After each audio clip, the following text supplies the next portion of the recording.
espero que se encuentren muy bien. Gusto en saludarlos y vamos a hoy con la temática de psicología educativa, donde incluye toda la parte integral del ser humano. Recuerden que no solamente los procesos cognitivos, sino todas las competencias para que el ser humano o el estudiante sea integral.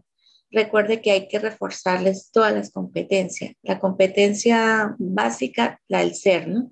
Como ser humano, cómo interactúa en su forma individual y colectiva. Es importante, pues, cómo se encuentra en forma individual, la parte de la autoestima, todos los autos, que es autoconcepto, autorregulación, autocontrol, todos los autos, mirar qué auto tiene nuestro estudiante, ¿sí? Cómo se encuentra, para ahí sí hacer esos procesos cognitivos que es en el aprendizaje. ¿A través de qué? De nuestras orientaciones, porque va a ser una didáctica contemporánea estructuralista que mira los procesos cognitivos en forma individual y en forma grupal. Para estos procesos, como les dije en la clase anterior, se requiere de qué? De grupos interdisciplinarios, ¿sí? Como apoyo de nuestro proceso como docente en el aula, también como proceso como psicopedagogo o psicólogo orientadores, ¿sí? Es importante pues tener esas pautas. También pues cuando se mira el ser, es importante tener ese contacto, el psicopedagogo, el orientador, de una entrevista del niño, de una historia clínica, ¿sí? Es importante que se tenga en cuenta. El día de hoy vamos a mirar la entrevista, historia clínica y AC, que es un cuestionario objetivo. ¿Qué quiere decir? Que tiene preguntas donde va a mirar los aspectos o niveles educativo, individual, familiar, social, ¿sí? Esos aspectos son los que influyen en los procesos de aprendizaje de algunos estudiantes. Hay otros que los controlan, pero hay otros que le afecta y daña esos procesos cognitivos, ese aprendizaje, y por eso el joven o el estudiante se encuentra disperso y está ahí presente en su cuerpo, pero en su mente, en sus procesos mentales, se encuentra focalizado en los problemas de la familia, de él mismo, de los amores, bueno, la cuestión de pareja. Es importante esa estabilidad o esa inteligencia emocional.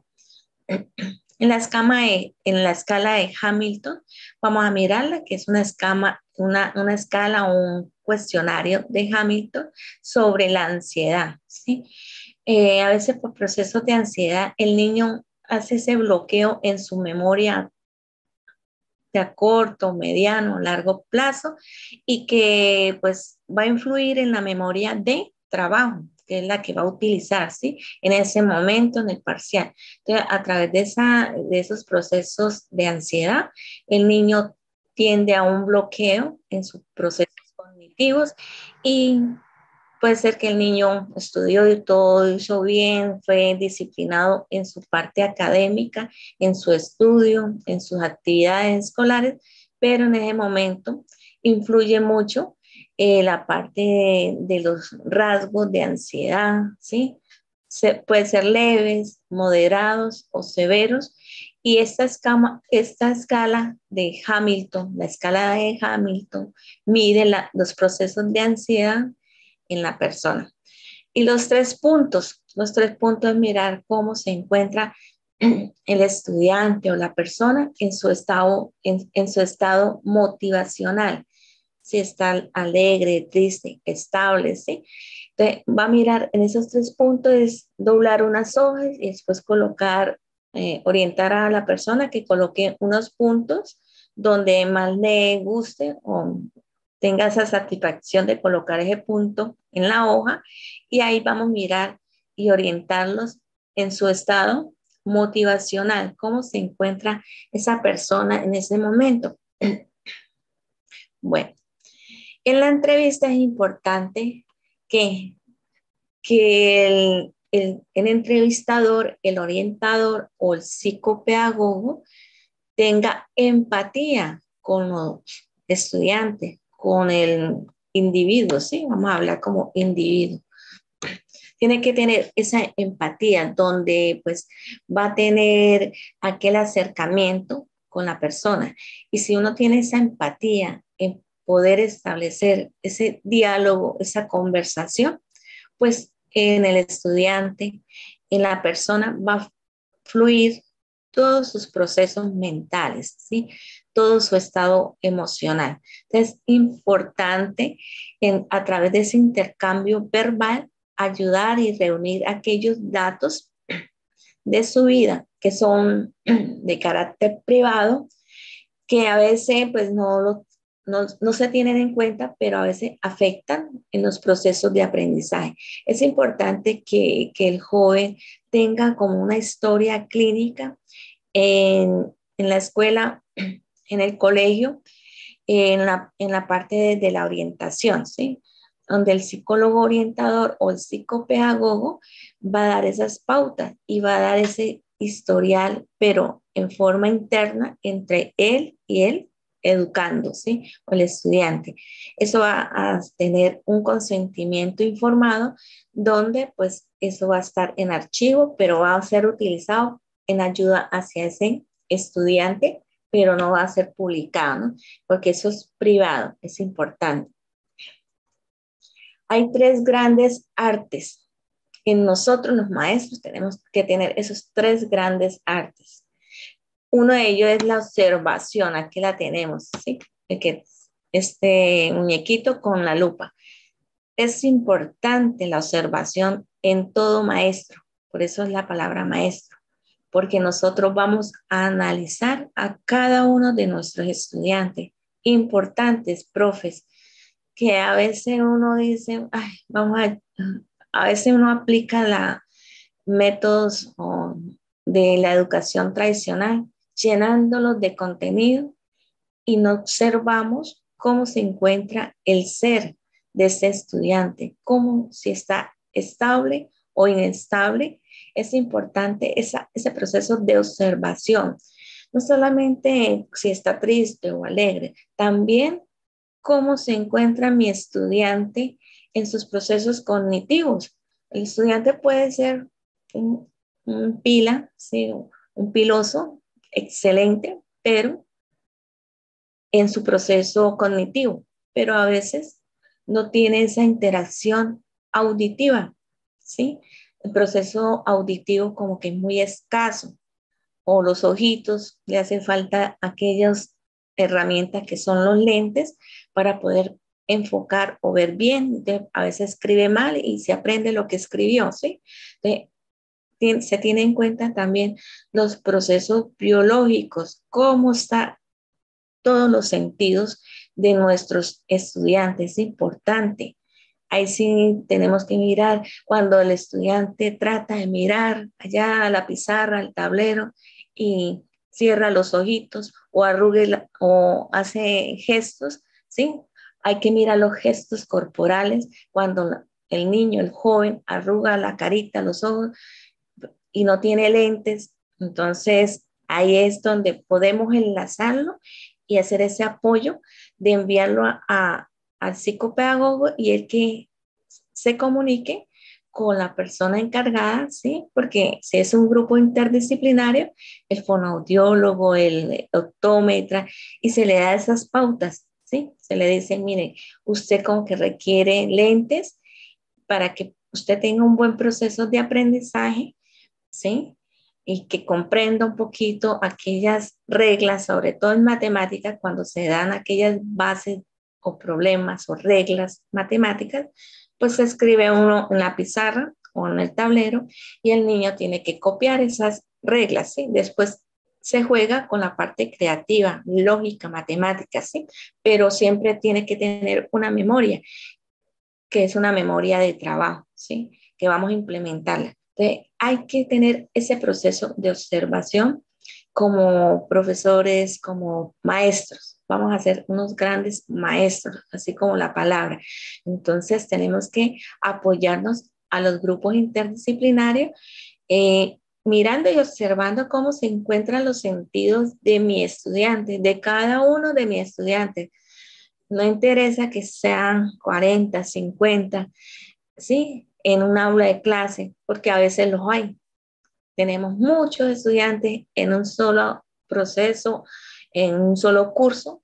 Tenemos de a 50 estudiantes y tenemos que analizarlos a todos, ¿sí? Cómo encuentra su estructura biológica, cómo se encuentran sus procesos mentales y también cómo se encuentran aquellas competencias existenciales que son las competencias del ser, ¿sí? Cómo se encuentra ese estado emocional en el educando, es importante. La otra es saber preguntar. ¿En qué forma se pregunta? ¿Sí? Los gestos de la persona, ya sea el profesor, del psicopedagogo, son importantes, sobre todo en el profesor. No hay que hacer un gesto de que yo soy la autoridad, así tan duro en nuestra expresión de la cara. No, uno puede hablar con dulzura y aplicar la norma también, ¿sí? Porque también hay que aplicar normas, porque usted sabe que los estudiantes, hay algunos que no tienen normas desde la casa, pues ellos no tienen la culpa, pero hay que enseñarles con amor, como el derecho a la ternura, ¿sí? El libro El derecho a la ternura es muy lindo, que lo lean, como ustedes como docentes, pedagogos, psicopedagogos, ahí nos dan pautas donde tenemos que tratar a nuestros estudiantes como nuestros hijos, ¿sí? Entonces, el saber preguntar, la expresión de la cara es importante, cómo son los gestos, ¿sí? Los movimientos, para que ellos tengan esa empatía con el estudiante, con el profesor y puedan orientar todos los procesos de aprendizaje. También nosotros a veces, pues, algunos maestros, profesores, no tenemos la escucha activa, ¿no? Y aquellos profes que tienen rasgos de personalidad autoritaria, menos, ¿sí? El estudiante, no digas, yo soy el que mando y no escucha, ¿sí? La actitud de escucha es importante en el psicopedagogo, en el orientador, en el maestro. A veces hay días que amanecemos muy verborreicos, hablamos mucho y no escuchamos, ¿sí? De aprender a escuchar. La actitud de escucha es primordial. Son tres grandes métodos o modos que tenemos que concentrarlo o tenerlos dentro de nuestra aula escolar, dentro de nuestros procesos cognitivos con los estudiantes. En la entrevista hay que hacerse un inicio, una apertura, escribir la apertura o el inicio de la entrevista sería los datos del estudiante, el motivo de consulta, porque si usted es un psicopedagogo, un orientador o el mismo estudiante le dice, profe, ¿cómo hago para ir al psicólogo aquí al colegio o al orientador? ¿Sí? Usted dice, sí, le puede estar indagando. Si quiere, hay un motivo de consulta. A veces el estudiante, cuando tiene esa afinidad con el docente, se lo comunica. Si no dice, no, yo quiero hablar solamente con el psicopedagogo o orientador, él allá cuando vaya a ingresar, le abren una carpeta como inicio pues, de apertura, la presentación, la empatía, ¿sí? Que debe tener con el psicopedagogo. También ahí se registra el motivo de consulta, por qué se encuentra aquí o quién lo envió también, motivo de consulta, porque a veces algunos jóvenes se remiten cuando son indisciplinados a orientación, la parte de psicopedagogía. Entonces, ahí es donde el motivo de consulta, bueno, el niño es inquieto en el aula de clase, debe tener un problema, ¿sí? No se encuentra estable porque tiene un problema, pues allá lo consulta el psicopedagogo. La información sobre el antecedente es importante. Antes de eso, pues tiene que firmar un consentimiento informado donde él da aval de que va a registrar toda esa historia clínica, pero bajo eh, el tratamiento de la psicopedagoga o la orientadora, ¿sí? Es importante. Se dan todos estos procesos donde pues se incluye varias información, antecedentes familiares, personales, y va a registrar también los antecedentes escolares, cómo viene el niño en sus cursos o áreas afines en el proceso de aprendizaje. Y a lo último se hace un cierre y si se requiere otra sesión con el niño, pues se enlaza el niño para cierta fecha. Pero para hacer ese enlace, recuerde que la empatía es importante, el feeling que se debe tener como orientador o psicopedagogo en el educando. Tipo de entrevista. Puede ser en forma individual, ¿sí? En forma grupal, cuando hay problemas de grupo, y es importante llevar esos casos, porque son los casos de bullying. O sea, el acoso escolar es permanente, lamentablemente, en nuestras aulas de clases, ¿sí?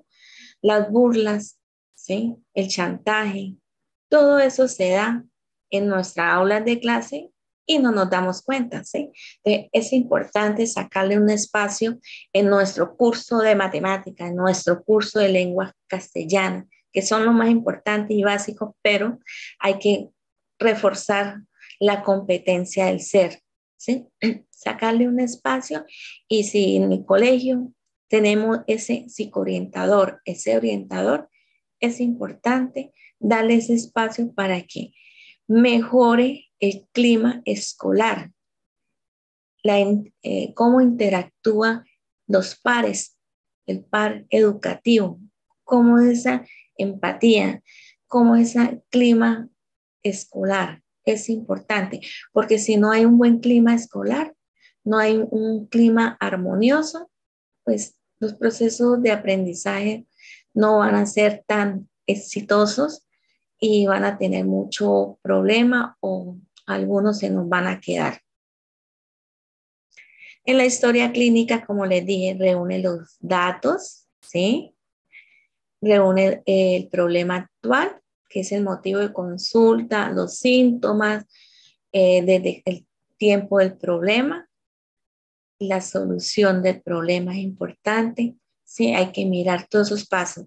La historia personal y social, todos los datos, cómo se encuentra, si ya tuvo esa interactuar con una pareja, si está embarazada, porque esos problemas de embarazo, pues en nuestros estudiantes están llegando desde los niños, las niñas muy jovencitas, de 14 años, ¿sí? Ya están, o 12 ya están en ese proceso de ser mamá jóvenes y mamá soltera, porque pues no tienen el apoyo de esa pareja ni de su familia, que es lo más grave. Bueno, de la pareja, bueno, se supera, pero el de la familia no tiene ningún apoyo. Entonces es importante también brindarle ese apoyo en el aula de clase y también pues en la parte psicopedagógica en el colegio, ¿sí? El desarrollo académico, cómo van sus procesos de aprendizaje, como si tenemos una escuela eh, actualmente que de inclusión, ¿sí? Cómo se encuentra en el PIAR, ¿sí? En el formato del PIAR hay unas pautas, unas estrategias para aquellos niños que presentan discapacidad en algún proceso, ya sea cognitivo, motores, ¿sí? Que encuentran algo leve, pero tienen dificultades. Entonces, el seguimiento del PIAR, ese es el registro que va orientando a aquellos niños que tienen discapacidad o problemas cognitivos, ¿sí? Tiene algo, pues no parcial, ¿sí? No total, pero sí hay parcial en sus procesos cognitivos. Entonces, se lleva un PIAR, un seguimiento, es como un formato de seguimiento y de estrategias que se le colocan aparte del salón de clase, de sus compañeros, de sus pares, ¿eh? Como para él, para que él refuerce. Entonces, a través de unas estrategias, mentefactos, lecturas comprensivas, el niño va en su casa a reforzar a través de estas estrategias de aprendizaje estos procesos cognitivos para que él vaya desarrollando y irse adaptando al contenido del aula de clase y a sus compañeros, como para que no se atrase en estos procesos. El desarrollo personal, ¿sí? Cómo se encuentra en su personalidad, formándose, porque se están formándose, cómo vemos esos rasgos. A veces tenemos esos rasgos de impulsividad, que el niño es como impulsivo, mal geniado, se enoja por nada. Entonces hay que hablar con ese niño, ¿sí? Cambiarle reestructurarle ese pensamiento para que el niño esté estable y pueda interactuar con sus compañeros, porque algunos compañeros pues no lo aceptan por el mismo, su misma motricidad gruesa, como de que ese niño me pega, ¿sí? Mire, es brusco, no comparte con ellos, sino que es más bien conflictivo. Y entonces ahí es donde vienen pequeños rasgos de personalidad que hay que irlos moldeando, pero a través de una terapia cognitiva conductual. Darles esas pautas cognitivas, hacerle entender al niño que debe cambiar ciertas conductas, ¿sí? Que debe él modificarlas, adaptarlas, moldearlas para que él vaya superando todos los procesos, ya sea interpersonales, intra también, porque se enoja hasta con él mismo, y también en sus procesos cognitivos. Entonces está la historia personal y social. Tenemos los resultados y los diagnósticos, ¿sí? Hacia dónde se encuentra, cómo se encuentra nuestro educando, nuestro estudiante, ¿sí? El psicopedagogo se debe apoyar también del maestro, claro que sí. Al maestro hay que darles también pautas, ¿sí? La psicopedagoga o el orientador debe también reunirse con los profesores o los maestros para que le den o le enseñen esas estrategias para que ellos puedan ayudar en el aula a los estudiantes. Importante es interactuar, no solamente el psicopedagogo con el educando, el par, el niño, el estudiante. También eh, es importante que esa interconexión sea con el profesor, pero también que le enseñe esas estrategias de enseñanza. ¿Sí? A veces algunos llegaron ahí por algo de suerte, ¿sí? Algunos porque ganaron el concurso, otros pues en la parte política pues ahí los ayudaron, pero entonces si los ayudaron y eso, pues tiene que mirar que tiene que adquirir esas herramientas, esas estrategias. Y el psicopedagogo nos va a ayudar con esas herramientas, como el de observar, la actitud de escucha, el de preguntar en forma de diálogo, pero no en forma autoritaria, ¿no? Como un juez. A veces el maestro, algunos son como jueces, ¿no? Como abogados, como del CTI, indaga, ¿sí? Pero muy fuerte. Pero esas preguntas hay que hacerlas preguntas en forma de diálogo. Y así el niño hace la catarsis, suelta todos sus problemas, su rollo, como quien dice, ¿no? Donde lo que ese problema afecta el convivir en la comunidad educativa y también afecta en su aprendizaje. Entonces es importante, los antecedentes es importante, todos esos procesos biológicos es importante, los rasgos de personalidad de la mamá, el papá, la violencia intrafamiliar que se encuentra el niño, porque a veces le afectan, ver cómo maltrata el papá a la mamá, y no por ser tan feminista, sino también como también hay a veces en algunas familias lo contrario, esto como que está miti-miti. A veces, si no es la mamá que maltrata al papá, es el papá hacia la mamá, ¿sí? Antes se veía mucho, sí, que era el papá con la mamá, pero ahorita como que hay como mm, también una relación de mamá hacia el papá o de la mamá hacia hacia los hijos y hacia el papá o viceversa, ¿sí? El papá hacia los hijos o hacia la mamá. Es importante mirar cómo es la armonía familiar de nuestros estudiantes. Y gracias a eso, pues, lo remitimos al psicopedagogo. A veces el niño nos cuenta a nosotros porque nos ve esa empatía, ese carisma, ¿no? Eso me sucedió a mí cuando estaba en un colegio. Yo pues soy licenciada en biología y química, pero resulta que pues explicaba y algunos lloraban, gritaban, se desmayaban. Les tenía procesos de alimenticios, pues que no había economía para poderse alimentar, se me desmayaban.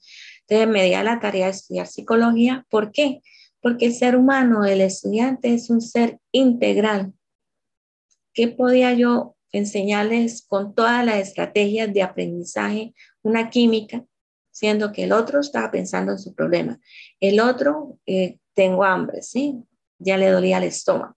Todos esos procesos influyen en el aprendizaje. Entonces, se da uno la tarea de indagar, preguntar, orientarlos y remitirlos también a la psicoorientadora para que nos ayuden y para que ellos cuando ingresen otra vez al aula de clase, pues estén atentos, interactúen, sean dinámicos en el proceso educativo, ¿sí? Importante. El problema actual es importante. Las partes de la historia clínica, pues son unas partes importantes. A través del diálogo se empieza con una empatía, un feeling, un diálogo, donde el niño debe narra a través del diálogo. Él mismo a veces se hace esa crítica, ¿sí? Pero esa crítica, ojalá que usted lo oriente, que sea constructiva y que tenga una reflexión. Es importante en ese interactuar con el educando. Entonces, mire cómo él constituye la parte narrativa, una anamnesis, que es toda la historia de él, explorar cómo se encuentra su estado mental, también es importante, y todo lo que él nos reporte, ¿sí? Se escribe entre comillas, es importante. Mire, acá tenemos que ustedes si van a llevar ese proceso como psicopedagogo, orientadores, ¿sí?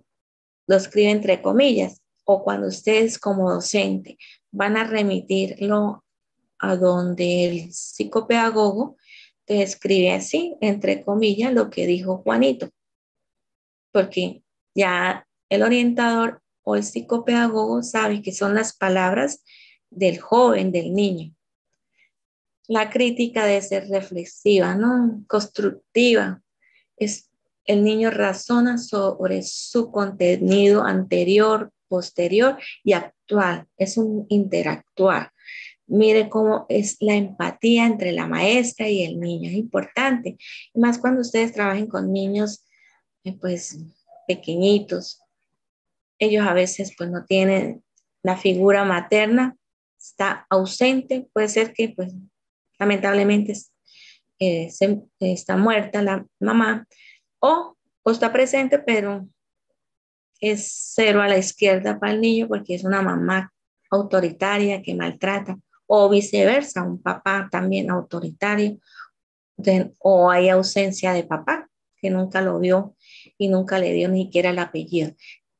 Y el estudiante a nosotros nos ve, sobre todo los niños en las escuelas, nos ven como sus papás, ¿sí? Es importante ese ambiente, mejorar el ambiente escolar, porque ellos tienen un ambiente a veces pesado en su casa. ¿Sabe por qué? Por la economía, ¿sí? La economía, entonces no hay control de las emociones y se empiezan los problemas. No hay dinero para comprar nada, entonces empiezan las discusiones, las peleas, entre comillas, entre papá y mamá. Entonces, ahí es importante que por lo menos el niño tenga una armonía, un buen ambiente escolar. Y eso en el aula de clase, por lo menos nosotros démosle ese espacio de satisfacción. En los apartados de la historia clínica tiene estos apartados: el nombre, género, fecha, estado civil, escolar, ¿sí? Según, pues, si ya está grandecito, porque hay niños en la parte escolar que trabajan, aunque yo he tenido niños en las escuelas, también cuando estuve en los colegios, escuelas, niños que trabajaban, ¿sí? Entonces, todos esos daticos se pueden incluir. El motivo de consulta, ¿sí? Pero no lo diga como en forma, o no pregunte como en forma de policía o autoritario, como de pregunta muy rígida, ¿no? Una pregunta muy suelta, porque recuerde que somos educadores, no somos abogados, ¿no? Es importante. No estamos como el papel del abogado, sino como un psicopedagogo, un orientador o un maestro, un educador. Entonces, mire, los motivos de consulta requiere también, entre paréntesis, las palabras del niño. Entonces, esta es la historia clínica, todo el proceso desde el vientre, cómo fue el proceso de gestación del niño. Se incluyen los padres del niño también. Citar la familia para que el niño tenga apoyo en la casa.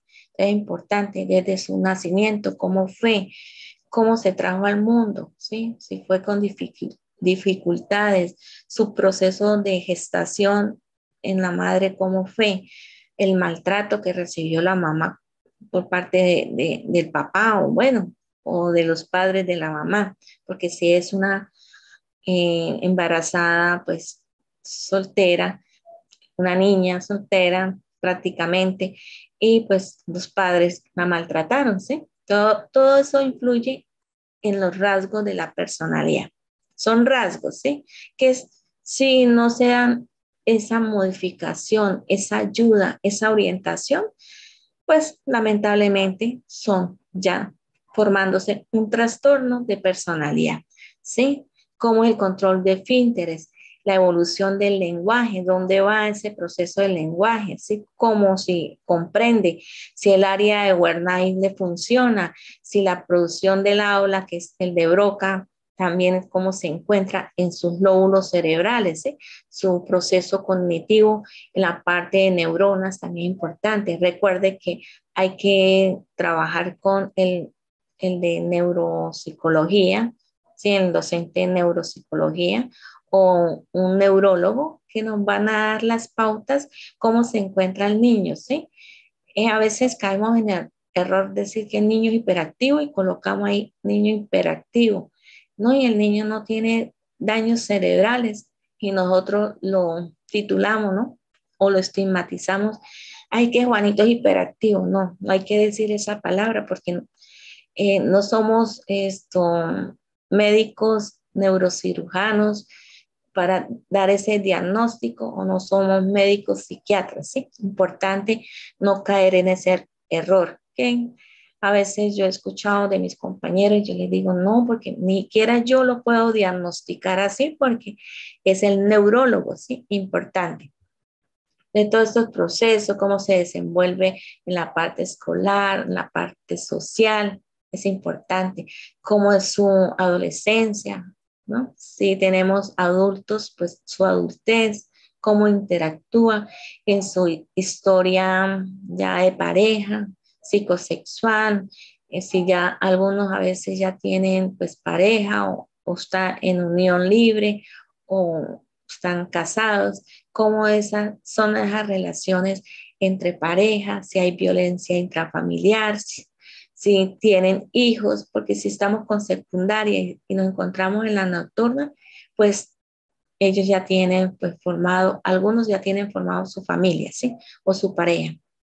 Entonces, la historia médica es importante porque aquí el neurólogo nos va a decir si tiene lesiones frontales, que son lo más importante porque va a organizar, planificar, moldear, modificar, va a realizar las tomas de decisiones, ¿sí? Si tiene una lesión cerebral en el lóbulo frontal, pues imagine cómo va a ser su contenido, todo disperso, ¿sí? No hay organización, no hay planificación y menos va a tener una toma de decisiones. Y también si no tiene nada de eso, pues no tiene interés, no hay motivación. Entonces, importantes los lóbulos. El occipital, si tiene una lesión en el lóbulo occipital, pues el niño en su visión pues no se encuentra muy bien. Entonces, o auditiva, en el lóbulo temporal. En el parietal pues no percibe bien, no tiene buenas sensaciones, su motricidad más bien es escasa o una motricidad gruesa. Es importante todos esos procesos en la historia médica y vamos a interactuar con el neurólogo, el fonoaudiólogo, el psiquiatra también a mirar cómo se encuentran sus neurotransmisores. Por eso está el psiquiatra, los neurotransmisores, que es de una célula a otra célula a través de sus dendritas expulsan una sustancia química llamada neurotransmisores. Esos neurotransmisores son la serotonina, dopamina, acetilcolina. Sí, los dos primeros, serotonina, dopamina, son el de la alegría, la felicidad, ¿sí? Su estado de ánimo. Los otros, que es dopamina, es el de la tensión, ¿sí? Importante. Cómo se encuentra la noradrenalina, la adrenalina, que si el niño se activa ante un peligro, hay niños que no se activan, se quedan ahí, ¿sí? Cómo se encuentran todos esos procesos a través de sus neurotransmisores que van a producir que sustancias químicas que les mencioné que son la acetilcolina. La acetilcolina, cómo se encuentra en su concentración, en su atención. A veces dice, pero ese niño está gran, pues mira todos los procesos, pero no está atento, no tiene concentración. Es porque le falta la dopamina. Es importante esos neurotransmisores, ese médico que es psiquiatra, ¿sí? El psiquiatra pues le va a dar ese procedimiento, esa medicina o esa fórmula para que él tenga los niveles de concentración estables, neurotransmisores. Patologías también es importante. Sí, si tienen antecedentes con patologías como esquizofrenia, paranoides, sí, es importante plasmarlo ahí en la historia clínica. Si tiene algún familiar o papá o mamá esquizoide, ¿sí? Esquizoide, pues en el niño empezará como un niño solitario, ¿sí? Que se aísla, ¿sí? Sus relaciones interpersonales muy bajitas. Él interactúa con él mismo nomás, solito, allá ermitaño. Bueno, la historia familiar de origen, ¿sí? Extensa con el abuelo, nuclear, pues la familia propia, reconstruida, pues ya viene el hijo de otra pareja, monoparental, pues que el papá o la mamá están solitos con el niño, numerosa, homoparental, pues ya es la parte de la diversidad, ¿sí? En género, adoptiva, pues la familia, la pareja adoptó un niño, agobiada, pues más bien una pareja pues no disfuncional, es disfuncional y sin hijos. Hay parejas que no tienen hijos, pues por lo que puede ser pues también de diversidad, ¿sí? O porque no quisieron tener ni adoptar tampoco hijos. Puede ser una pareja heterogénea o homogénea, homosexual. El genograma es importante aplicarlo en la historia clínica.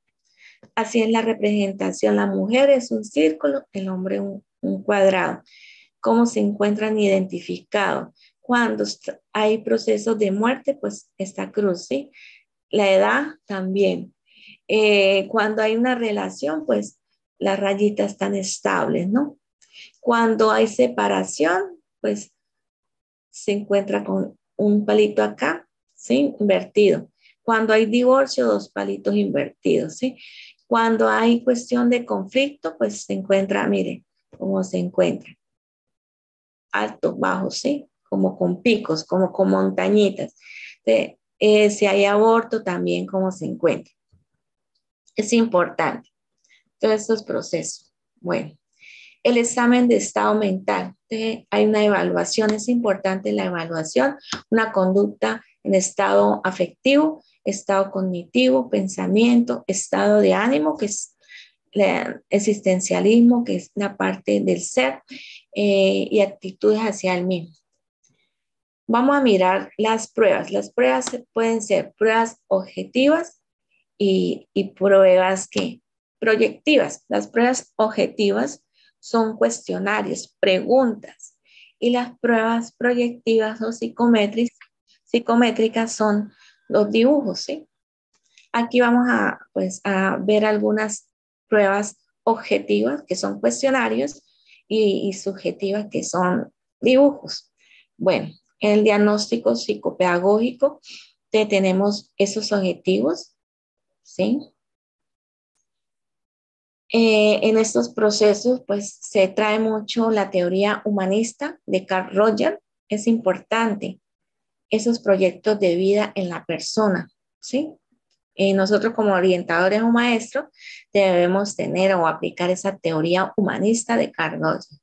Es importante, como decía Carl Rogers, no, no tener aquella consideración positiva condicional, ¿sí? Cuando uno quiere un hijo, lo quiere, sea bueno o malo, pero hay que orientarlo, ¿sí?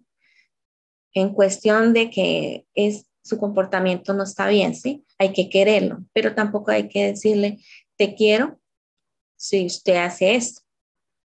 Manipular o condicionar al niño a través de los sentimientos no es bueno, ¿sí? Entonces sería mejor una consideración positiva, incondicional, como hablaba Carl Rogers, que la consideración positiva incondicional, no tenemos que condicionar al niño porque haga esta acción para quererlo, ¿no? Hay que querer al hijo como es, pero hay que orientarlo, ¿no? Hay que darle las pautas, orientarlo, hay que quererlo con factores positivos o negativos, pero hay que darle esas pautas, esas orientaciones y no decir, si hace la tarea, te doy el helado, o si no, no te lo doy. Quitar un helado, que es algo, alimento o de energía para un niño, pues no es bueno hacerlo, ¿sí? Él habla que la consideración positiva debe ser incondicional. Hay que querer al hijo, sea con factores positivos o negativos, pero hay que ayudarlo, hay que modificarle ciertas conductas y hablar a través del diálogo que él vaya moldeando y también ir a terapias con el niño, ustedes también con el niño y él solito, ¿sí? En grupo e individual, para que ayude a ese niño, a ese estudiante. Es importante. Carl Rogers, en su teoría humanista, pues nos da pautas a seguir, ¿sí? Entonces, hay que mejorar la parte de las emociones y hay que mirar y hay que siempre sembrarle la idea en el niño de su proyecto de vida para que le tenga interés a vivir. Hay niños que dicen, profe, estoy aburridita, y uno los mira y su estado emocional, todos tristes. Son aquellos niños que quitan la vida, ¿no? O los jóvenes. No le veo sentido a la vida, estoy cansado, ¿sí? Son palabras de alerta, profes, pilas ahí. Entonces, nosotros como profesores o maestros hay que sembrarle esa parte de qué proyecto de vida. A veces a mí me llegaban, cuando estuve en colegio, me decían, profe, pero ¿qué voy a llegar a una universidad? Ni siquiera la pública que es económica aquí en el norte de Santander, que es la Francisco de Paula Santander. ¿Qué voy a estar por allá? No, hay que buscar las estrategias. ¿Cómo? A veces, pues, hay becas, le decía, hay becas, postúlese. El IFES, si usted saca un buen IFES, usted puede estudiar en la universidad. Pues busque una beca por gobernación, por alcaldía, muévase, o trabaje y estudie, también es otro, para que no sea tan asistencialista, ¿no? Entonces, bueno, trabaje y estudie y sale adelante. ¿Qué quiere ser? Lo es. Hay que sembrarle en ese proceso cognitivo en la mente que hay que tener un proyecto de vida para que el joven dice, pero en esta pobreza, ¿qué voy a hacer? ¿Sí? Entonces, esas son las preguntas que ellos mismos se hacen y no las repiten. Entonces, esos son puntos de alarma donde el niño no quiere vivir, ¿sí? Hay que ponerles esas estrategias, esa ayuda, mire, busque por acá o se puede ir por acá, tenga varios de planes, plan A, plan B, plan C, un D también, ¿sí? Si no me resultó este y este. Ah, pues Si no adquirí aquellas becas de gobierno o de MinCiencia, pues voy a trabajar y estudiar. Trabajo y estudio. Hay algunas universidades que son virtuales, pues a distancia, pues estudia, sí, a distancia se puede estudiar. El mismo, bueno, importante. Es importante esos procesos en el diálogo del psicoorientador o psicopedagogo. De la prevención es importante. Los problemas de sustancias psicoactivas es importante. ¿Sí? Identificar el problema, la gravedad y orientarla y hacer esa corrección, esa transformación. Recuerde que los profesores, los orientadores o psicopedagogos transformamos, vamos a transformar al niño, ¿sí? De los procesos de un diagnóstico, cómo es, de hacia dónde vamos, ¿sí? Todos estos procesos, como le dije, la historia clínica, la parte de las técnicas que sean proyectivas, objetivas en este proceso. Bueno, tenemos el inventario de adaptación de las conductas que llama IAC, ¿sí? Aquí está todo, es un inventario en español, ¿sí? En las edades de 11 a 18 años, primaria hasta secundaria, ¿sí? La finalidad, pues mirar los niveles de sociales, individuales, familiares, escolares. Son 30 preguntas, ¿sí? Son 30 preguntas, no, ahora me olvidó. En la parte familiar son 30 preguntas, ¿sí? En la escolar son 33. En la parte social, pues son ya, no sé cuántas son, 30. Y bueno, eso van a ser una sumativa, ya sea conductas positivas o negativas.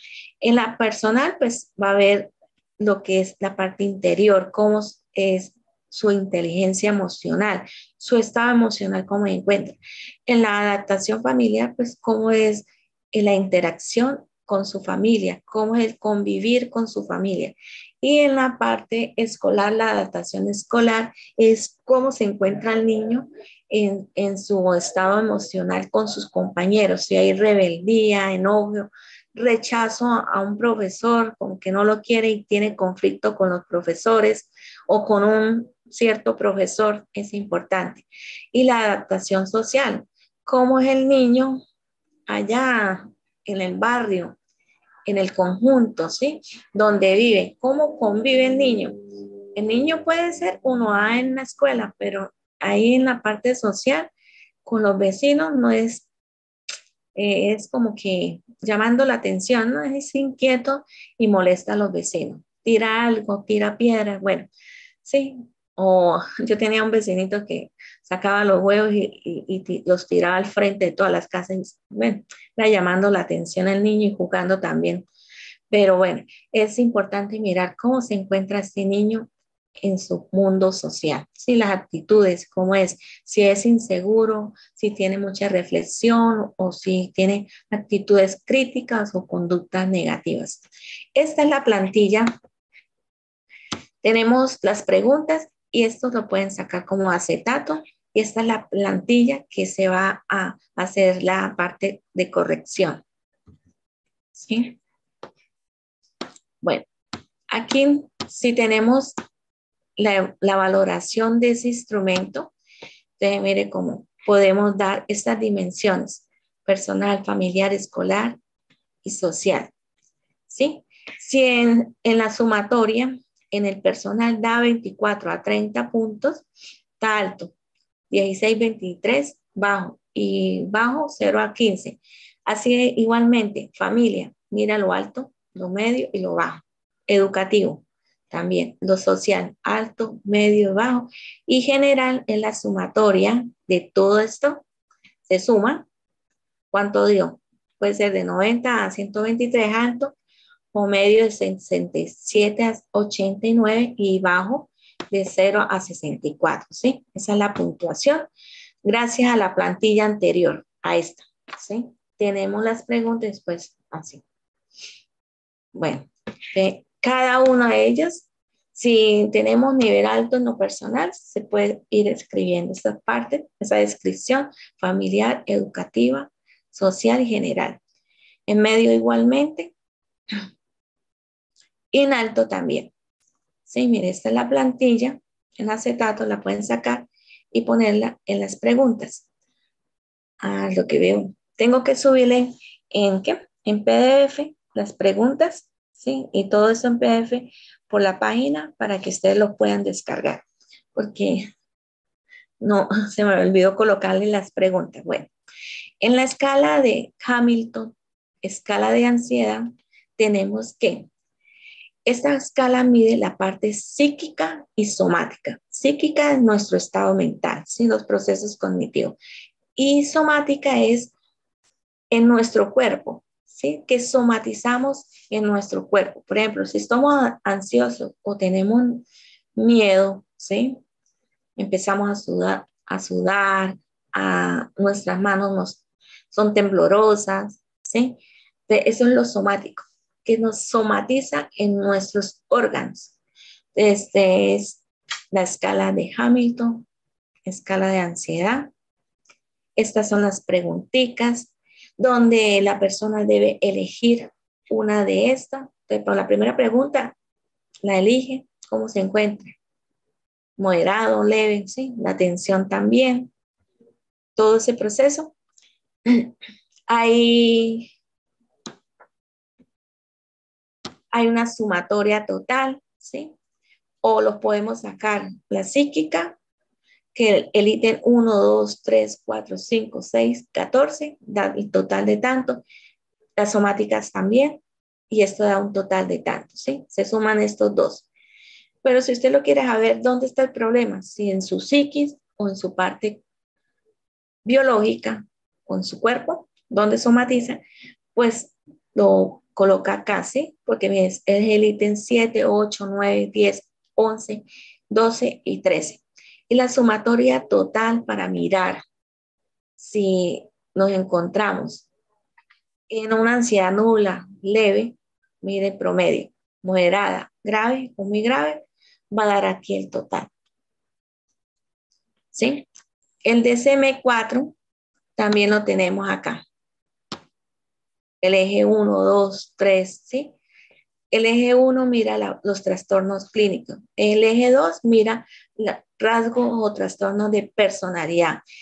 El eje 3 es nuestro respeto hacia el médico, el fonoaudiólogo, el neurólogo, ¿sí? El eje 4 es la parte social. El eje 5 ya es global, es la sumatoria de todo, ¿sí? Toda esta parte lo mira el DSM-4, ahorita está el DSM-5. Allá en Venezuela está el CIE-10, ¿no? Y los que son colombianos, pues el DSM-4, el DSM-5 está como la Biblia de nosotros los psicólogos. Entonces, mire los trastornos, el eje 1, ¿sí? ¿Qué trastorno? La esquizofrenia, bipolar, ansiedad, el control de los impulsos, ¿sí? El mutismo, cuando la persona, pues, no habla, ¿sí? Todos esos procesos, el sueño, ¿sí? Conducta disruptiva, control de impulso, síntomas en la parte de trastorno de la sexualidad, trastornos motores, son los que va a mirar el eje 1, ¿sí? Todos aquellos trastornos. El eje 2 van a mirar los trastornos de personalidad esquizoide, que pues son relativamente, eh, pues no interactúan en su mundo social, son ermitaños, paranoides, desconfianza, empieza con una desconfianza como rasgo de personalidad. Después un trastorno paranoide que visualiza, percibe personas que vienen a atacarlo, pero en realidad no hay nada, sino en su mente, él los crea y los ve, ¿sí? Esquizotípica, pues tiene también esos trastornos impulsivos de agresividad, son agresivos y también les gustan algunos las sustancias psicoactivas, el alcohol, ¿sí? Y son muy impulsivos, muy agresivos. El antisocial, pues reúne todo, ¿no? Lamentablemente todo, hasta matar a un ser humano. El trastorno límite, pues no se halla de un estado a otro, ¿sí? Pasa muy rápido de un estado a otro. También consume sustancias psicoactivas. El histriónico le gusta, empieza con un rasgo de personalidad, llamando la atención, son los extrovertidos, los histriónicos, como que quieren centrar la admiración de todos, son los que hablan fuerte, se visten de colores, le gusta llamar la atención, ¿sí? Pero se va después desde un rasgo muy simple, muy leve, hacia un trastorno ya, trastorno histriónico, ¿sí? Algunos de ellos sí, pues quieren ser líderes, pero si no le hacemos caso, pues se vuelve algo agresivos. Trastorno de evitación, de dependencia, pues evita las cosas, no quiere hacer nada, depende de otro ser humano, también no puede hacer solo, depende de su figura materna, ¿sí? Crea esa dependencia, si no, se muere él solito porque no puede hacer nada. Obsesivo compulsivo, ya sea con la parte de higiene, ¿sí? Con la pareja, ¿sí? Ya se acaba la relación de una pareja, pero él está ahí con esa fijación o esa idea parásita de seguir una relación o mantener una relación que ya no existe nada, ¿sí? La relación son de dos, no de uno. Bueno, discapacidad intelectual también. En el eje 3, pues la parte de los médicos, ¿sí? Todos, fonoaudiólogos, neurólogos, psiquiatras, son importantes que nos colaboren. El eje 4, pues la parte de social, que está el maltrato, negligencia social, infantil, sí, los acosos, las violaciones sociales, ya sea en la parte infantil, adolescente, sí, ya persona adulta, sí, en la parte social, cómo trata a ese ser humano, es importante. Si estuvo un proceso de violación, es importante también. O violencia intrafamiliar, también es importante destacarlo. Y en el eje 5, pues ya es la escala global, que va a ser algo total y va a mirar dónde nos encontramos. ¿Sí? Si nos da un puntaje 90, de síntomas ausentes mínimos, sí, pero si nos da algo de 10, peligro persistente de lesionar gravemente a otra persona, quiere decir esa persona puede dañar a otra persona, como matándola o haciéndole algo grave, ya sea con las manos o con la lengua, ¿no? Con la lengua es que con calumnias, ¿no? Bueno, otros diagnósticos físicos en la entrevista con familiares y los resultados. Es importante la impresión del diagnóstico, es decir, cómo se encuentra en su inteligencia emocional, escolar, familiar, individual. El diagnóstico en DSM-4 o el DSM-5. Bueno, las recomendaciones, pues firmar su diagnóstico. Cuando termine usted el diagnóstico, lo firma. Es importante aquí firmar. Bueno, tenemos otro. Este es un test de una hoja blanca donde usted va a doblarla en 9 partes. Mire, ahí la vamos a doblar en cuadrantes, ¿sí? Y aquí va a mirar que la motivación existente, inconsciente, que nos acompaña. Entonces, en una hoja en blanco le dice que la doble en estas partes, ¿sí? Y sale 9, ¿sí? La va a doblar en 3 y después la dobla en 3. Salen 9 cuadros y esta es la motivación en la cual se encuentra la persona o el niño. Y le va a decir que coloque un punto en alguno de estos cuadros. Si el punto lo coloca aquí, ¿sí? En la esquina, disculpe, del cuadrante, entonces es cuadrante inferior.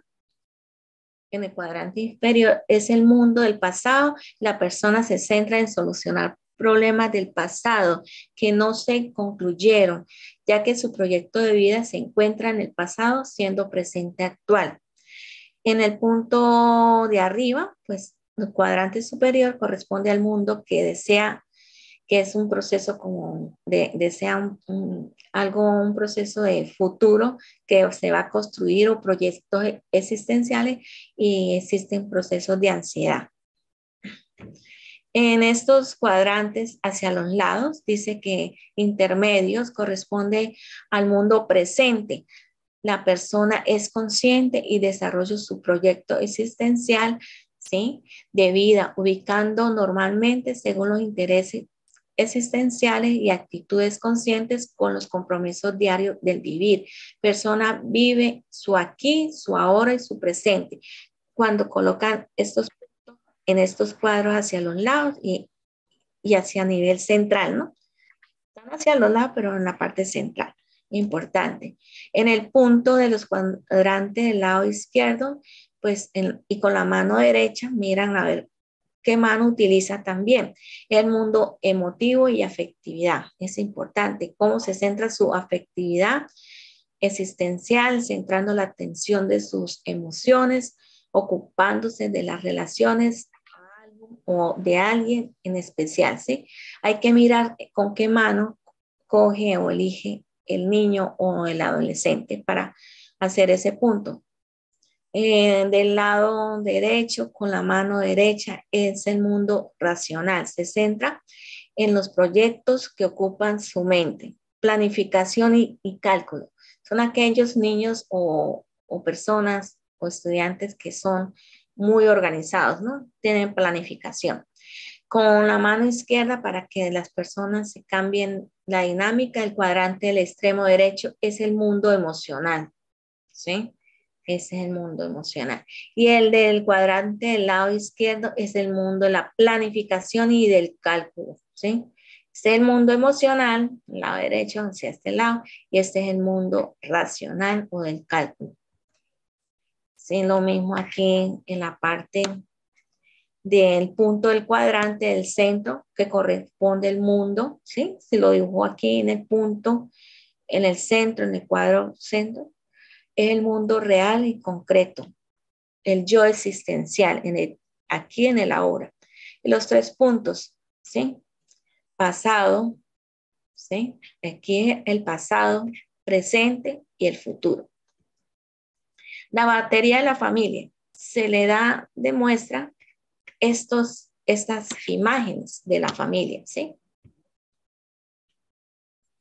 Ahí tiene el contenido, ustedes lo pueden leer, lo pueden descargar. La familia, la descripción, el objetivo, para qué, desde qué edades, se le muestra esta lámina de la familia, ¿sí? Y que él narre una historia. ¿Y qué sucede? Se le pregunta, ¿qué sucede aquí? También se muestra la segunda lámina, se le pregunta qué ve aquí, qué sucede, y él a veces, cuando hace la catarsis, ¿sí? Ay, mire, mamá con mi hermanito, o mi mamá me sostiene porque vamos al río y me da miedo dejarme solo, ¿sí? Ahí él va narrando su historia, es importante. Aquí se le muestra esta lámina, puede ser que hay conflicto entre los dos hermanos. Aquí, cuando la mamá le gusta mucho la correa, entonces, mira, a ver, narre su historia o qué ves aquí en esta figura o puede contar una historia, ¿sí? Cuando el papá toma mucho o puede ser que el papá no toma, pero la mamá sí te dice, ah, pero es que, ay, ahí está mi papá, pero mi papá no es así. Es mi mamá la que es la borracha, ¿sí? O mi papá es el que es borracho, ¿sí? El que toma, ¿sí? Entonces, él va narrando la situación de su familia. Entonces, cuando me baño, yo veo una sombra, no sé quién será. Yo veo que mi papá me mira, me abre la puerta, bueno, ¿sí? Ahí va él diciendo. Puede ser que mi tío llega al cuarto, ¿sí? Hace estos procesos, lo toca. Él cuando vea a que está maltratando el papá a su mamá, bueno, o puede decir, no, es al contrario, es mi mamá hacia mi papá, bueno. La armonía la ve, ¿sí? Cuando el papá y la mamá hablan, dialogan, bailan, ¿sí? Hay una armonía especial. Cuando la niña o el niño se encuentra en la cama, quien lo visita, él narra, te vamos mostrando esos procesos. El hermano también, si tiene son niños pequeños y hay hermanos grandes, pues miren esta lámina que también es importante que él narre, pero no lo vaya a sujetar y a indagar como un policía ni como un abogado, ¿no? Deje que él mismo suelte, pero requiere también que el niño tuvo ya al inicio de este proceso su empatía, ¿no? Su acercamiento. Ya eres su amigo, el psicopedagogo, el profesor. Bueno, estas son las preguntitas que pueden hacer hacia el niño a través de estas láminas, porque a través de esas láminas, estos dibujos, vamos a explorar, ¿sí? Ustedes pueden hacer estas preguntas, es importante. Bueno, listo. Esta es la bibliografía y esto lo voy a subir allá en la plataforma. Muchas gracias. Si hay alguna preguntita, con mucho gusto. Esto se lo voy a subir a la plataforma y también pues el cuestionario en PDF, ¿sí? El de IAC. Y también le subo el de las láminas de la familia, ¿sí? En PDF para que pues lo descarguen y les sirva a ustedes. Entonces es importante en la psicología educativa, es importante mirar todos los factores, las competencias, los componentes en el ser. Primordial es el primero, ¿no? El amor, el derecho a la ternura es importante en el aula de clase, profes. No llegar como profes autoritarios, porque los estudiantes tienen muchos problemas en la familia. Y puede ser que haya mucho amor, pero cuando a veces falta también la parte económica, ya empiezan los problemas, los gritos, vaya a buscar plata, que no sé qué, no hay plata, que sí. Todo eso se genera y va acumulando cuando es que forma una olla de presión, ¿sí? Y explota. Y pobre es el niño el que recibe todo este maltrato, ¿sí? Entonces, los invito a que en nuestras aulas de clase tengamos un buen ambiente, un buen clima escolar con mucha armonía. Muchas gracias y bueno, cualquier pregunta a la orden, si no, pues. Bueno, sí, sí, profesora, yo estaba levantando la mano. Buenos días. Qué pena. Bueno, sí, bueno, Eh, no lo Li- muestre. a No lo veía. Qué pena, sí. Cuénteme, ¿con quién a ver, tengo? Liliana, buenos días. Cordial saludo a todos los compañeros presentes en este encuentro. Sí. Bueno, he visto que la participación suya, por lo menos en el día de hoy, ha sido unidireccional. De todas maneras, quería hacer unas anotaciones con respecto a los comentarios y orientaciones que usted ha tenido a bien darnos en el día de hoy, que son muy buenas, entre otras cosas. Cuando digo unidireccional, no quiero decir que esté mal, sino que no ha habido interacción en el día de hoy. Ah, Eh, porque ahorita eh, les dejo el espacio a ustedes. bueno, listo. Bueno, mi comentario va en el sentido de que, bueno, algunos de nosotros somos directivos docentes y Qué algunos bueno, sí. otros somos docentes. En mi caso, yo soy rector de una institución educativa y de pronto no está muy en contacto directo con el tipo de situaciones que suelen presentar algunos estudiantes o todos los estudiantes, porque de alguna manera alguien tiene algo especial. Ujú, son casos Sí, sí, diferentes, sí, sí, especiales. Sí, son diferentes. Eh, en mi larga trayectoria como docente en todos los niveles de educación, porque he trabajado desde el preescolar hasta maestrías, y bueno, igual ese tipo de comportamiento es mucho más observable en el contexto escolar, primaria, bachillerato, y con algunas excepciones en el caso del nivel superior. Pero ujú, nosotros como docentes en nuestro tránsito por la normal, por la universidad, por la especialización, etcétera, de alguna manera vemos esta disciplina que tenemos en este momento, que es la psicología, y que ese tránsito y la experiencia del día a día nos va dejando algunos saberes con respecto a esto. Sin embargo, yo acotaría que uno como docente tiene muchas limitaciones frente a cómo abordar este tipo de comportamientos, por ejemplo, en un niño que presenta necesidad, que tiene necesidades educativas especiales, por no decirlo de otra manera.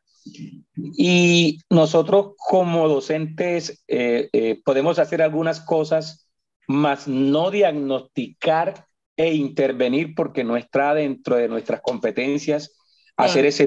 ese tipo de cosas con los estudiantes, sobre todo que se supone, entre comillas, y lo digo de esta manera, que en las instituciones educativas debe estar presente el profesional idóneo para este tipo de intervenciones. Pero en caso Colombia, caso Magdalena, caso El Retén, donde estoy ubicado y creo que algunos de nuestros compañeros también están ubicados, tenemos esa dificultad. Ah, Por ejemplo, dile que en nuestra institución educativa tenemos una sola psicóloga para atender 3.000 estudiantes. Y desde luego los 100 profesores que también están a cargo, porque los profesores en muchas ocasiones también necesitan de atención, porque como seres humanos como tal no somos exentos de tener este tipo de dificultades. Entonces, ¿qué puede uno como docente hacer en este caso? Bueno, de pronto uno identifica la dificultad porque sale a la vista y observa pues el desempeño académico del estudiante, el comportamiento social en su entorno escolar, con sus compañeros y demás, y empieza a saltar a la vista este tipo de cosas. Pero, ¿qué debe hacer uno como docente? Bueno, uno no, tiene la situación allí, de pronto la comenta con el compañero, pero debe ser ideal que el docente informe a los directivos de la institución y se busque ayuda en el profesional idóneo de que yo hablaba para poder abordar el caso. Y de pronto hacer un seguimiento. Yo por ahí usted unas tablas y unos tipos de seguimiento que puede hacerse al estudiante, que uno puede hacerlo, pero desde luego también deben ser enviados al profesional, que es el que puede intervenir. Pienso que uno como docente también debe estar en la tarea de fomentar la autoestima del niño. Usted tiene razón cuando dice el tema de que cómo debemos abordar a estos niños, no de manera autoritaria, sino más bien con amor, con cariño, con ternura. Es más fácil llegarle a una persona con una palmadita en la espalda que con un puntapié donde sabemos. Entonces, pienso que esto nos va a dar muchos resultados en nuestra socialización en el aula, que debe saber, también ser uno de los procesos que uno como docente debe fomentar dentro del salón de clase, que es la socialización con los estudiantes, con los adultos, con los administrativos, con sus compañeritos y demás. Quería hacer esta pequeña observación. Muchas gracias, profesora Liliana. es que, muchas gracias, profe. Tenía apagado el micrófono. En nuestro curso también se encuentran eh, estudiantes, ¿sí? Que son psicopedagogos y entonces, pues, ellos también, pues, de esas herramientas, como les dije, la psicología educativa es interdisciplinaria, ¿sí? Eh, Toca apoyarnos Ah, Víctor, que estoy en clase. ¿Cómo te va? profesionales para que pues el ambiente del niño sea agradable, no solamente en sus procesos cognitivos, sino también en su interactuar, en su estabilidad emocional. Y pues le comparto también herramientas como la parte de diagnóstico y eso, porque como hay algunos que son psicopedagogos y ellos sí, pues sí tienen esa autonomía de realizar esa práctica, sí, de aplicar, sí, aplicar esos instrumentos, entonces para que ellos lo hagan también y ustedes pues como para que aprendan un poquito pues, en ese proceso y se apoye en el orientador en psicopedagogo. Es importante que pues sí, a veces no, en los colegios, por lo menos ustedes tienen un orientador. Hay colegios que no tienen orientadores. Entonces nos toca a nosotros como que ser aquel que analiza y mira, ¿sí? Y también si el niño presenta problemas, usted ve que presenta problemas, pues se llama al papá o la mamá, el acudiente del niño, y, y ahí se puede apoyar ¿dónde? En la EPS del niño, ¿sí? hay psicólogos, entonces le dice usted a los padres de familia del niño que pues sería bueno sacarle una consulta ¿con qué? Con la psicóloga de su EPS, ¿sí? Sí, de su puesto de salud, sí, es importante. Muchas gracias por la intervención. Allá, Katy. Buenos días, bendiciones para todos. Ay, Saludos, doctora. amén. ¿Cómo está, Katy? ¿Cómo me le va? Muy bien. Me siento regocijada con esta clase en particular porque desde hace varias tutorías he venido insistiendo de pronto en el caso que sé que algunos compañeros presentes y mi persona tenemos en el aula con estudiantes con dificultades especiales, con necesidades educativas especiales. Su clase ha sido muy beneficiosa. Quería o quiero eh, decir al compañero Jorge eh, respetuosamente que de pronto, si no, si bien nosotros no podemos diagnosticar a los estudiantes clínicamente, sí podemos hacer ciertos procesos con ellos, por lo menos ese que la profe nos está indicando, el PIAR, que son planes individuales de acuerdo a los ajustes razonables.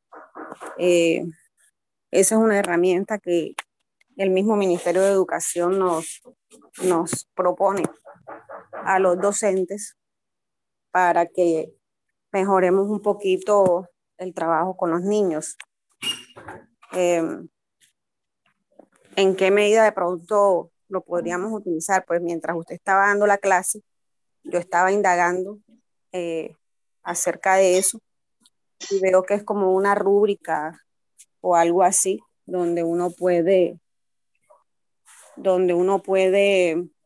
eh, indagar acerca de ciertos procesos de los niños y como usted decía, si bien no diagnosticar, indicarle al padre de familia cuál puede ser la ruta a seguir. Y por lo menos en el caso de mi persona que voy a graduar este año de quinto para bachillerato, agregarle a la carpeta estudiantil un documento donde se especifiquen algunos rasgos que llevan los niños para que los docentes lo tengan en cuenta. Eso lo pueden hacer también los profesores de bachillerato, que son jefes de grupo, para que el resto de compañeros de un grado determinado sepan cuáles son las características que tiene cada estudiante y de pronto le puedan dar mejor manejo pedagógico al tema. No sé si me hago entender. Sí, Katy, muchas gracias.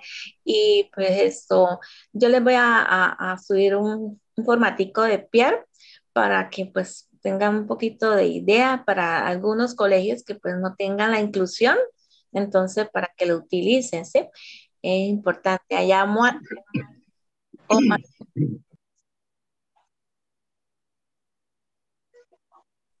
Sí, Omar, ¿aló? Sí, muy buenos días, profesora. Buenos días, ¿cómo está, Omar? Muy buenos días. Cuénteme. Un placer, pues, escucharle. He estado atento. Hoy pido disculpas, me conecté un poquito tarde por la cuestión del flujo eléctrico. Estoy aquí a Venezuela. Pues, muy agradecido de sus explicaciones y un saludo a todos los colegas de este grupo. Quería Ajá. hacer una aclaratoria. Toda norma tiene una excepción. Y por allí yo escuché cuando usted dijo, hablemos como profesores, no hablemos como los abogados. Pero resulta que yo soy abogado. Ah, pues que Y usted entonces, pues pregunta mucho y sí, con una cara de enojo, dijo alguien. y entonces, pues yo soy abogado y entonces, pues soy docente. He hecho ya mi equivalencia como docente en la Universidad de los Andes, acá en Venezuela. Componente docente lo hice ya hace años y actualmente pues, estoy cursando con ustedes, pues contando con su sapiencia para este doctorado en humanidades.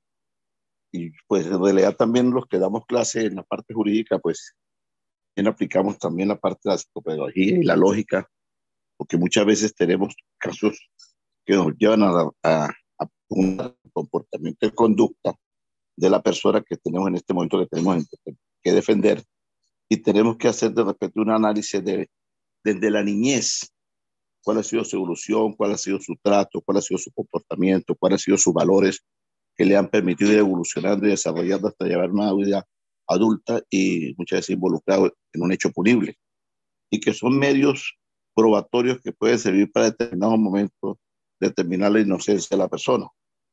Entonces también aplicamos allí, si quiere, un poco la psicopedagogía y la lógica y la forma de entender y evaluar los valores y el desarrollo de las personas. Ejemplo, por lo menos tenemos que las personas que incurren muchas veces en delitos sexuales contra menores, pues en gran parte también vienen arrastrando un karma de niños que fueron objeto también de violación y todo eso. Eso se permite solamente haciendo un estudio profundo de la evolución de ese ser humano y profundizar como en la fuente del derecho, y desde un principio que esa persona nació hasta la forma en que ha ido creciendo y cómo ha ido evolucionando. Y si evolucionó sin la asistencia de un psicólogo y un psiquiatra que pudiera sacar aquellos karmas y dharmas que trae, pues va a ser un problema para la sociedad, porque viene arrastrando una cantidad de karmas desde hace mucho tiempo y llega adulto y no puede superarlos. Caso de ejemplo el de Garavito de Colombia, que es de mucha connotación a nivel de la América Latina y mundialmente por la conducta de este señor, pero fue producto de aquellas circunstancias que se vieron hace muchísimos años cuando fue niño. Entonces siempre la sociedad, en el concepto de la criminología, debe estar pendiente, es un problema de Estado, de reinsertar a aquella persona que ha cometido delito o alguna cosa dentro de la sociedad, pero primero tiene que hacer una evaluación, y por eso toda persona que tiene ciertos comportamientos de conducta intelectual pues debe ser objeto de algunos análisis para lograr determinados beneficios, la reintegración dentro de la sociedad, y de igual manera analizar de a dónde vienen esos resquemores que le hacen turbiar o desviar su comportamiento.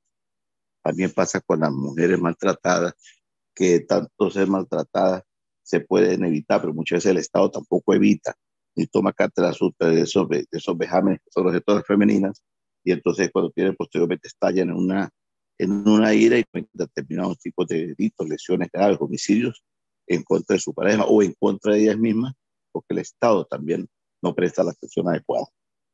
De todas maneras, quería aclarar esto pero me estoy adaptando a lo que ustedes hablan de bachillerato y de primaria, es muy bueno.